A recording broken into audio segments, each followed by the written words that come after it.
안녕하세요. 시작좋은TV 사당동 공인중개사 이승주입니다.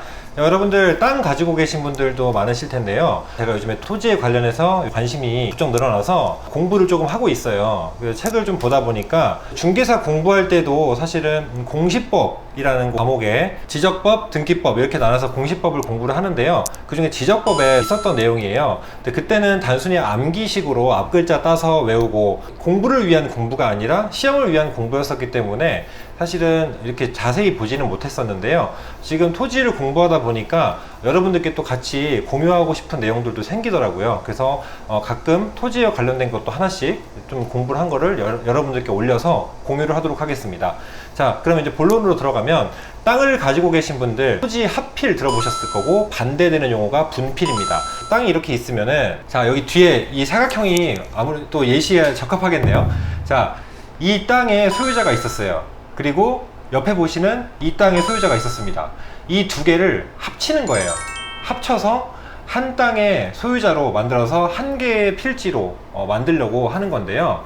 이게 합필이라고 하는 거예요. 분필은 반대로 예를 들면 이렇게 하나가 토지의 지번이었거나 필지였다면 이렇게 반으로 나눠서 소유주를 나누던가 땅을 나누는 거, 이걸 분필이라고 하겠죠. 합분, 뭐 한자인데요. 그렇게 해서 합필과 분필에 대한 개념을 간단히 설명을 드렸고요. 자, 그럼 오늘은 이 합필하는 방법에 대해서 제가 몇 가지 설명을 드리겠습니다. 자, 먼저 첫 번째는 행정구역이 동일해야 된다는 건데요. 그게 무슨 말이냐면, 자, 예를 들면 이 땅과 이 땅을 합치고 싶습니다. 근데 여기는 사당동이고 여기는 방배동이에요. 소재지가 다 행정구역이 다르죠.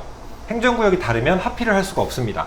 그래서 행정구역이 같아야만 합필이 된다라는 전제 조건이 첫 번째입니다. 같은 사당동이거나 같은 방배동, 같은 구역으로 묶여야, 같은 행정구역이어야 합필이 가능하다라는 게 첫 번째입니다. 두 번째는 소유자가 같아야 돼요. 제가 좀 전에 설명을 드릴 때 여기 소유자 다르다라고 했죠. 그러면 합필은 안 되는 겁니다. 근데 여기 소유자와 여기 소유자가 같은데 필지가 다른 거예요. 그러면 합필이 가능합니다. 그러니까 소유자가 동일해야 된다는 것이 두 번째 조건입니다. 여기랑 그러면 소유자가 다르다고 해서 무조건 앞으로 합필이 안 됩니까? 무조건 안 됩니까?는 아닙니다. 방법은 간단하겠죠. 소유자를 통일하면 됩니다. 네, 한 명이 다른 소유자한테 소유권 이전 등기를 받아서 매수를 하면 되는 거죠. 혹은 가족관계라면 증여, 혹은 뭐 돌아가셨다면 상속 등등 방법이 여러 개 있겠죠. 결론적으로 소유권 이전 등기를 하면 된다는 겁니다. 소유권을 합쳐 놓으면은 합필이 가능하다라는 조건이 두 번째입니다. 자, 세 번째는 지목이 동일해야 된다는 겁니다. 예를 들면은 서류를 떼면 지목, 대, 뭐 아니면 우리 좀 시골 쪽으로 가면 전, 답 이런 식으로 있잖아요. 이게 다 지목이라는 건데요. 지목이 아주 많이 있는데요. 지목의 종류는 혹시 원하시는 분이 있으시면 따로 지목의 종류만 나눠서 한번 올려보도록 하겠습니다. 자, 일단 다시 본론으로 돌아가면 지목이 동일해야 됩니다. 대, 일반적으로 많이 쓰는 대인데 여기는 전이에요. 그렇다 그러면 지목이 다르기 때문에 합필이 안 된다는 겁니다. 그러니까 지목을 변경을 해야 돼요. 지목을 통일시켜야지 합필이 가능합니다. 자, 네 번째, 지반이 연속될 것인데요. 자, 예를 들면 이 토지 사이에 지금 현재 이 줄이 하나 있어요. 이 줄이 예를 들면 또랑, 우리 또랑이라고 하는데 뭐 정식적으로는 도랑이라고 더 많이 하겠죠. 아니면 경사가 너무 심하다. 이건 지금 평지인데 경사가 이렇게 심하거나 울퉁불퉁하거나 지반이 불안정한 요소들이나 합필에 좀 불합리한 요소가 있다라고 하면은 그 부분을 제거를 해야 됩니다. 그래야 합필이 가능한 겁니다. 그래서 지반이 연속돼야 된다라는 조건이 붙는 거고요.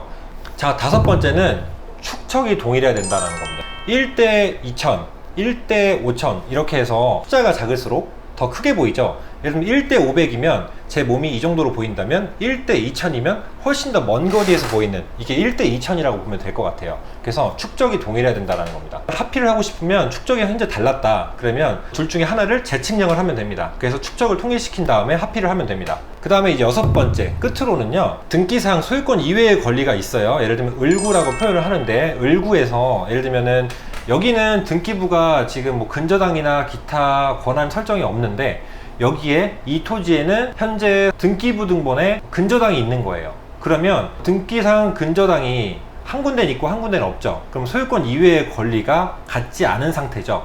그러면 이때는 합필이 안 됩니다. 그럼 방법은 간단하겠죠. 여기에 있는 근저당을 말소하고 근저당이 없는 상황을 만들어주고 그 다음에 합필을 하면 됩니다. 그러니까 서로 다른 저당권이 있거나 서로 다른 권리가 있다면 합필이 불가능하기 때문에 말소를 해주고 권리를 통일시켜 준 다음에 합필을 하면 됩니다.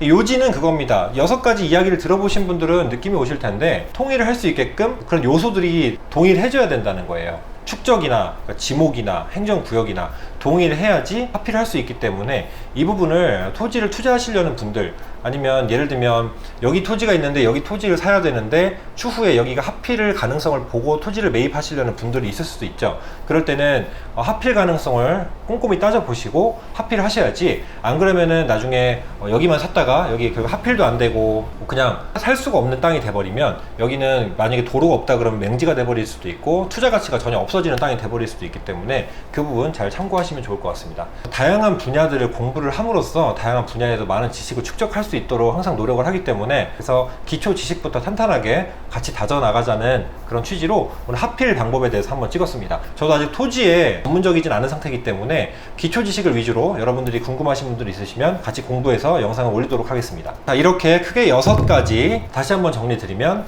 첫 번째 행정구역이 동일해야 된다, 두 번째 소유자가 동일해야 된다, 세 번째 지목이 동일해야 된다, 네 번째 집안이 연속돼야 된다, 다섯 번째 축척이 동일해야 된다, 여섯 번째 등기상 소유권 이외의 권리가 통일돼서 동일해야 된다. 이렇게 크게 6가지 다시 한번 정리해 드리겠습니다. 자, 오늘도 시청해 주셔서 감사하고요. 여러분 아시죠? 구독, 좋아요 부탁드리겠습니다.